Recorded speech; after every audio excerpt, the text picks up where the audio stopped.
साथियों नमस्कार, कैसे हैं आप सब लोग। आज एक महत्वपूर्ण टॉपिक पर मैं डिस्कस करने वाला हूं जो कि जुड़ा हुआ है सेक्शन 294 CRPC से।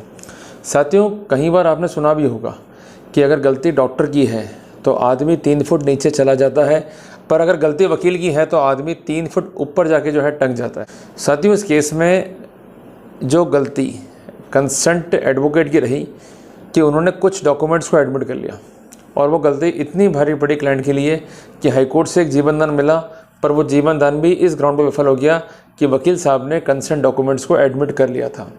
तो कहीं ऐसा तो नहीं कि आपके एडवोकेट भी यही गलती कर रहे हों, कहीं ऐसा तो नहीं कि वो कुछ ऐसी एविडेंसेस को जिस पर आप जिरह करते तो आपको फ़ायदा मिल जाता, उनको ही वो एडमिट कर बैठे हैं। तो इसका क्या नुकसान जो है आपको हो सकता है, आपके केस पे इसका क्या इम्पैक्ट जो है पड़ सकता है, जिसको लेकर आज का कंटेंट जो है मैं डिस्कस करने वाला हूँ। साथियों, बात ऐसी है कि एक मैटर जो है सुप्रीम कोर्ट में गया और इसमें जो अपीलेंट है वो है कंप्लेनेंट। उसका कहना ये है कि जो हाई कोर्ट का जजमेंट है ये इम्प्यूग्न है। ऐसा उसने क्यों कहा?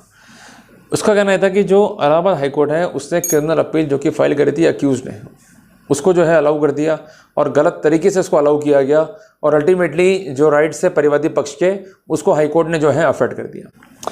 साथियों, यहाँ पर बात को पूरा समझें तो हम एक सीन को जो है यहाँ पर लेते हैं। पार्ट नंबर 1 तो अपन ने देख लिया, अब अपन आते हैं पार्ट नंबर 2 पे। एक FIR जो है दर्ज होती है 22/4/1998 को, section 302, section 34 IPC, section 3(1) sub clause 5 SC/ST act के तहत। कंसर्न जो प्रोसिक्यूशन है उनके तर्क ये होते हैं कि जो कंसर्न विटनेस है जिसका नाम है मिस्टर राम, वो अपने खेतों पर हार्वेस्टिंग मीन्स खेती कर रहा था। उसको आवाज़ जो है सुनाई थी किसी ने जो है गोली चलाई, और वो टूवर्ड्स स्पॉट जो है रश करता है। तो वहाँ पर उसको अक्यूज नंबर 1, 2, 3, 4 जो है दिखाई देते हैं, जो कि झगड़ा कर रहे थे with the parents of complainant. इतनी बुरी तरीके से मारा पीटा गया और अल्टीमेटली उन्हें जो है मार कर उनकी जो लाश है उनको कुएं में जो है फेंक दिया गया।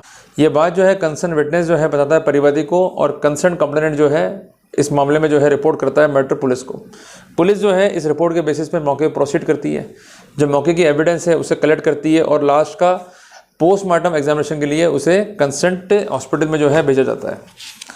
मालूम ये पड़ता है कि इनको जो है गंभीर इंजरीज दी गई हैं, और जो चोटें हैं इनके शरीर पे, उसके अलावा जो गोली चली है वो जो है इनके शरीर को जो है भेद गई, जिस कारण इनकी जो है मौत हुई है। अल्टीमेटली इन सब फैक्ट्स के बेसिस पर पर्याप्त मटेरियल जब होता है तो पुलिस जो है लॉन्च करती है FIR, अक्यूज़ को जो है गिरफ्तार करती है, और फाइनली जो है मैटर में आती है चार्जशीट। अक्यूज़ जो है ट्रायल फेस करते हैं, अल्टीमेटली वो ट्रायल में हार जाते हैं और उन्हें जो है वो कन्विक्शन हो जाता है। साथियों, इस केस के अंदर एक महत्वपूर्ण पॉइंट डिफेंस ने हाईकोर्ट में ये लिया कि जो एडवोकेट साहब थे निचली कोर्ट में, उन्होंने सही डिफेंस जो है इस केस में लिए नहीं, क्योंकि जो कुछ इंपॉर्टेंट एविडेंसेस थी उन्होंने उसको एडमिट कर लिया। अगर उन डॉक्यूमेंट्स पे या उन एविडेंस पे गवाह आते और उनसे जिरह की रहती तो निश्चित तौर पर जो अक्यूज के राइट से वो अफेक्ट नहीं होते। उन्होंने जोर दिया right to get a natural justice, जिसमें अधिकार है right to do a cross examination, right to get a fair trial. तो चूंकि वकील साहब ने डॉक्यूमेंट्स को एडमिट कर लिया, उनको पूरा मौका नहीं मिला, जिस कारण उनकी प्रार्थना कोर्ट से ये थी कि संपूर्ण कार्रवाई को जो है सेटिस्फाइड किया जाए और उनको पुनः सुनवाई का जो है मौका दिया जाए।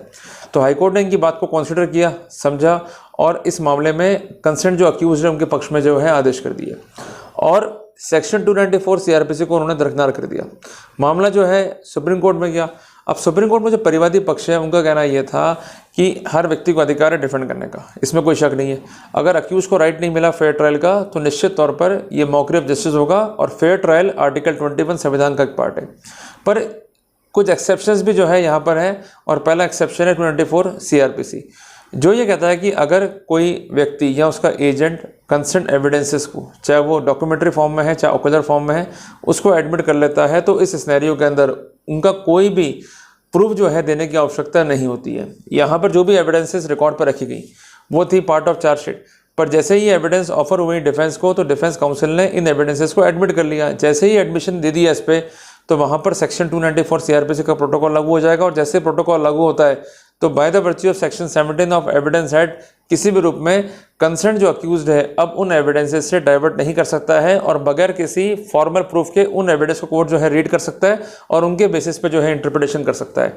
तो यहाँ पर संबंधित परिवादी ने डिफरेंशिएट किया दो पोजीशन को, right to get the opportunity of trial versus the concern admissions and liability under the law. For example अगर ए पे आरोप है कि उसने बी के साथ जो है रेप किया, तो कंसर्न बी की ये ड्यूटी है कि वो हर एक स्थिति को जो है स्पष्ट करे। अगर वो कहती है बी कि उसकी कंसर्न नहीं थी या उसकी विल नहीं थी, तो ये फैक्ट जो है उसको प्रूव करने होंगे। क्लियर है। पर कुछ ऐसे एविडेंस वो रखती है बी रिकॉर्ड पे कि ऐसे मान लीजिए मेरे घर पे आया था, इसने मेरे साथ जो है ज़बरदस्ती करने की कोशिश करी, उन सिनेरियोस पर कोई एविडेंस है और उस एविडेंस को डिनाई नहीं करता है या उन एविडेंसेस को एडमिट कर लेता है, दोनों ही बातें, तो ऐसी स्थिति में ये माना जाएगा कि ए के पास जो है स्पष्ट उत्तर नहीं है कंसर्न एविडेंस को जो है खंडित करने का।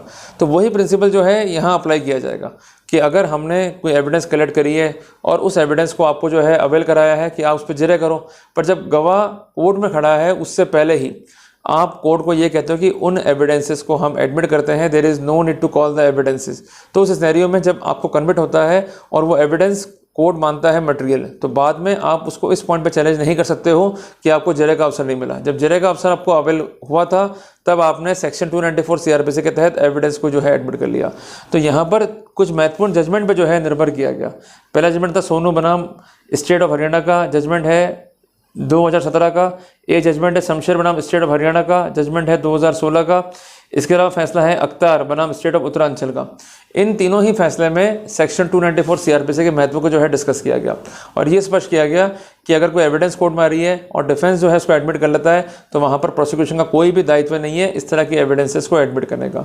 तो कोर्ट ने कहा कि यहाँ पर भारी भूल करी है हाईकोर्ट ने मैटर को रिमांड बैक करने की।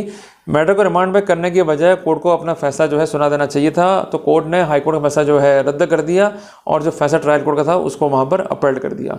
तो मेरा कहना यह है आप सबसे कि जब भी आप ट्रायल को लड़ रहे हैं तो ये फैसला हमें देता है 5 मैसेज, ऐसे मैसेज जो हमें समझना चाहिए, जो हमारे लिए काफ़ी जो है हेल्पफुल हो सकते हैं। कि किसी भी फ़र्द को जो है हमें एडमिट नहीं करना। अगर आप फ़र्द को एडमिट कर रहे हैं तो किसी भी रूप में कंसर्न प्रोसिक्यूशन को उनका फॉर्मल प्रूफ देने की आवश्यकता नहीं है। दूसरी बात, हम जानते हैं कि केस प्रूव करना है प्रोसिक्यूशन को। अगर प्रोसिक्यूशन का दायित्व ही आप इजी कर देंगे तो नुकसान आपको ही भुगतना होगा। तीसरी इंपॉर्टेंट बात, अगर 294 सीआरपीसी की लाइट में आपके वकील के एडमिशन है, फ़र्दों को एडमिट करते हैं, तो बाद में इस ग्राउंड पे कि आपको मौका नहीं मिला आप फ़र्दों को छुटा नहीं सकते हैं, क्योंकि admission by accused and even admission by agent of accused, क्योंकि आपका वकील आपका एजेंट है कोर्ट में एक तरीके से, और वहाँ पर सेक्शन 194 इंडियन कॉन्ट्रैक्ट एक्ट के प्रोविजंस जो है लागू होंगे। तो ऐसे सिनेरियो के अंदर आपका एडमिशन हो चाहे उनका एडमिशन हो, बात बराबर है, कोई आपको नहीं बचा सकता। चौथी बात ये कि 294 CrPC is not a mayor formality. जब भी एडमिशन्स करें तो सोच समझ के करें। और पांचवी इंपॉर्टेंट बात, अगर आप एडमिशन्स करते हैं प्रोसिक्यूशन फैक्ट को प्रूव नहीं कर पाता है तो कोर्ट आपके एडमिशन्स के बेसिस पर विवेचना करके आपको कन्वर्ट भी कर सकता है। तो आप चाहे मुकम्मल लड़ रहे हो एंटी करप्शन का, चाहे लड़ रहे हैं आईपीसी का, चाहे लड़ रहे हैं बीएनएस का, तो इन बातों को ध्यान में रखें ताकि हमें कोई भी नेगेटिव अप्रोच जो है केस में नहीं झेलनी पड़े, कोई भी नुकसान जो है हमारा केस में नहीं हो। तो आई थिंक दैट मैंने आपको 294 सीआरपीसी पे इसके क्या क्या कॉन्सिक्वेंस हो सकते हैं इस पर इनलाइटन करने का प्रयास किया। तो जब भी आप केस को लड़ रहे हैं तो इस प्रिंसिपल का जो है विशेषता ध्यान में रखें। क्लियर है? तो जल्दी मिलते हैं पर एक नए टॉपिक के साथ। टिल देन, जय हिंद, जय भारत।